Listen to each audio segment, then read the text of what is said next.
পবিত্র ঈদুল ফিতর উপলক্ষে বান্দরবন ৬ নং ওয়ার্ডে চাল বিতরণ। সংগৃহীত তথ্যচিত্রে জানাচ্ছি বিস্তারিত। ঈদুল ফিতর উপলক্ষে বান্দরবন পৌরসভার ৬ নং ওয়ার্ডে অসহায় ও দরিদ্র মানুষের মাঝে চাল বিতরণ করা হয়েছে। মানবিক এই উদ্যোগ ৬ নং ওয়ার্ড বিএনপির সাবেক সাধারণ সম্পাদক ও পৌর বিএনপির সহ সাংগঠনিক সম্পাদক মোহাম্মদ মহিউদ্দিন ও সমাজসেবীদের সম্মিলিত প্রচেষ্টায় বাস্তবায়িত হয়। বিতরণ কার্যক্রমে প্রধান অতিথি হিসেবে উপস্থিত ছিলেন বান্দরবন ৩০০ নং আসনের সম্মানিত সংসদ সদস্য জননেতা জনাব সাচিন প্রু জেরি। তিনি বলেন, ঈদের আনন্দ সবার মাঝে ছড়িয়ে দিতে এই ধরনের উদ্যোগ অত্যন্ত গুরুত্বপূর্ণ।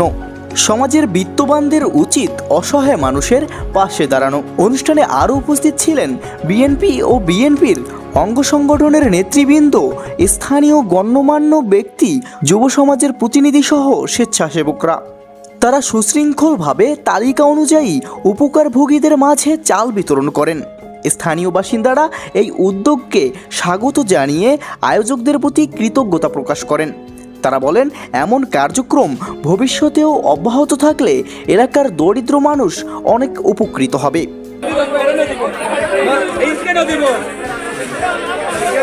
Desk report, Mobashwerul Hasan, CST global news 24 TV.